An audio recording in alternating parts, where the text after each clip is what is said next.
If you've clicked on this, the message is for you. I'm not sure how many times I'm going to have to repeat myself. We definitely need to clear the space.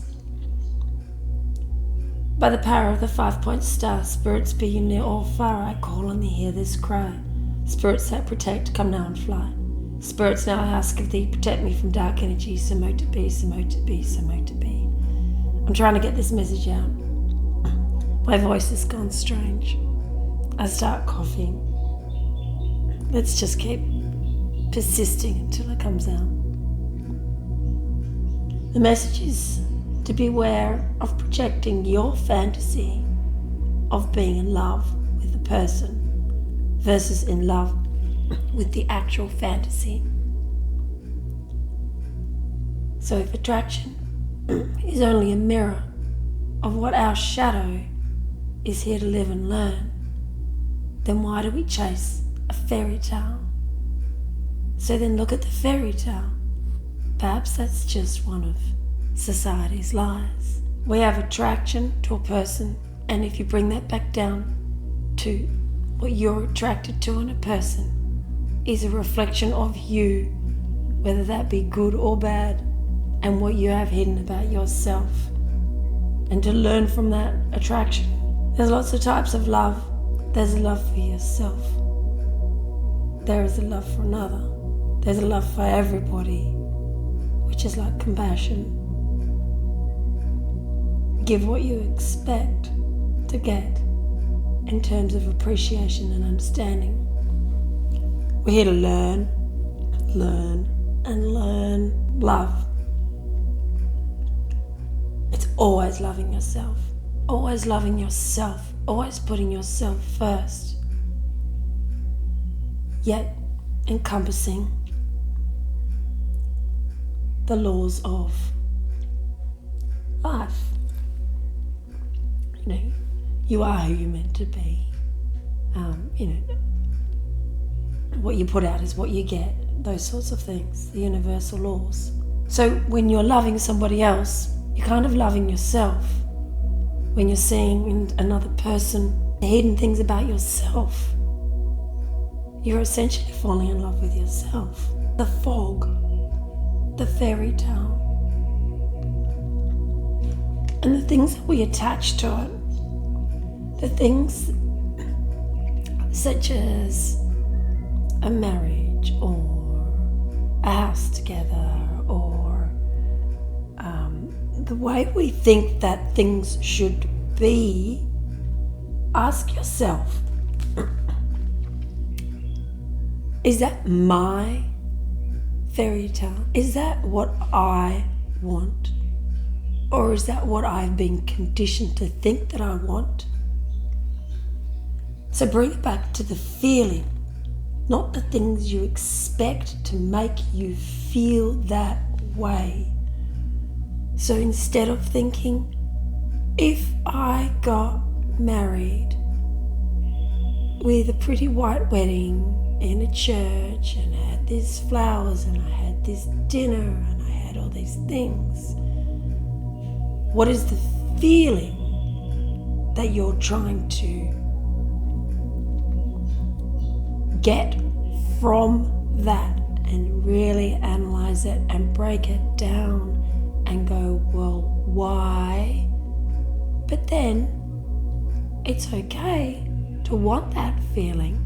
So then focus on that feeling and not how you think that you're going to get it, and therefore project your fantasy onto another person and expect them to conform. I don't know if I'm making sense. I'll just assume I am. While we're on the weddings, pushing it, going just sideways, is marketing and shaping for what it is, and not doubting yourself. The way marketing constantly, not just weddings, let's just look at everything, but the way marketing constantly tells you this, this, and this, and this, and this, and this, and creates, it's just so obvious the way it wants to create fear, and it makes you go, well, yes, oh no, I have to get this. And it's so transparent, and you can sit there and laugh at it, but at the same time, who isn't out there in the capacity to not be able to see it for what it is? And how much is slipping into the subconscious? You can become aware of your limiting beliefs and the way you have been influenced, but there's a whole nother layer that you're not aware of that comes to the surface. Every single thing that happens in your life, what am I being shown here? What is it that's coming to the surface?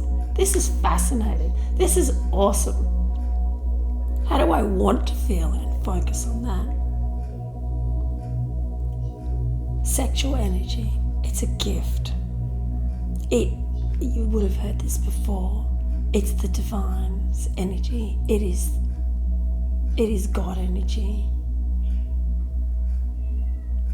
First thing that comes to mind is do not be ashamed of it. Never shame yourself, because that is a negative, that is a low vibration. The ignition of the sexual energy, and when it's mutual, gives you even more opportunity to reflect. What are your desires? What is it that's attracting? Gives you a whole new level of your shadows. I said before, look at what attracts you in a person and see that in yourself. So look at what your deep desires are. Do not judge them. Look at them as what you're suppressing. The energy, whether it be sexual energy or the energy of another person's projection onto you, being negative or positive. Visualize this ball. Does anyone know Dragon Ball Z? And he does the Kamehameha, and he has the big energy ball in his hands, and he's like Kamehameha, and he gets bigger and bigger. Your life is like that every day. Energy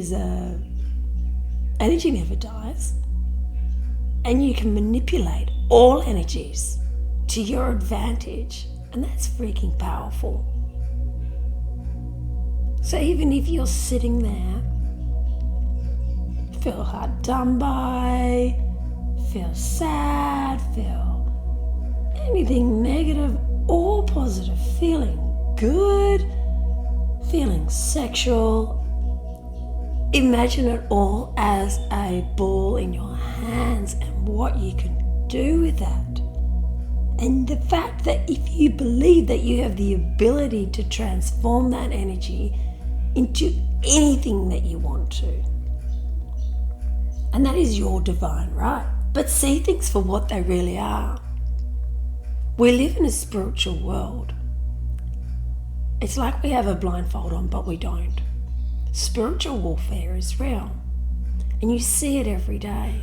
So see it for what it is. See how you might be on the brink of something really awesome, and then boom, something comes in left field, right field, whether it be distraction, another person's pressure or neediness, or you crash your car, or it is real. There are negative forces that always want to keep you numb, and see things of what they are. Alcohol is poison. It is numbing. It keeps you down. Television, numbing.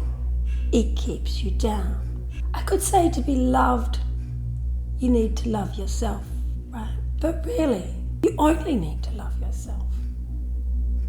Because in saying that, you're telling yourself, well, to be loved, you need to love yourself first. But if you go one step back, that's saying that is assuming that you need to be loved by someone else, and that's coming from a place of lack. You don't need to be loved by somebody else. You only need to love yourself. But when that happens, the person that is on your level will come in. If someone wants to enter your life to reflect themselves back at you and you back at them, that's cool, right? But is the union one of growth or is it stagnant? Allow people to come in and out of your life, but focus on the growth of yourself. Does it make your soul smile? Or is your ego just convincing you? Don't ever think it's your responsibility to ensure the happiness of another. And it sounds selfish, but it's not. We're all responsible for ourselves, our choices, on what we do, taking action, our responses, learning, listening, growth, perception. What goes around comes around. So spread the love, the giving, but listen to yourself. Look at your life like you're on a soul mission and don't get bogged down, distracted by the fluff. That's it. Like and subscribe if you want more. I felt guided to choose a Plume Oracle card by Shirley Barrow, who I know, who is amazing. Shout out to her and her new Oracle cards. And I shuffled them. And I got a number 7. Wisdom and introspection. The number 7 card carries the energy of deep insight, spiritual growth and inner wisdom. It's a card of contemplation, encouraging you to seek answers within and trust your intuition. 7 represents a time of self-discovery, learning and questioning the deeper meaning of life. This card invites you to step back, observe, and allow wisdom to guide you, rather than rushing into action. In the context of love, number 7 signifies introspection and emotional depth. You may feel the need to reflect on your relationship dynamics or spend time understanding your true desires in love. This card suggests that spiritual or intellectual connections may be more important to you at this time.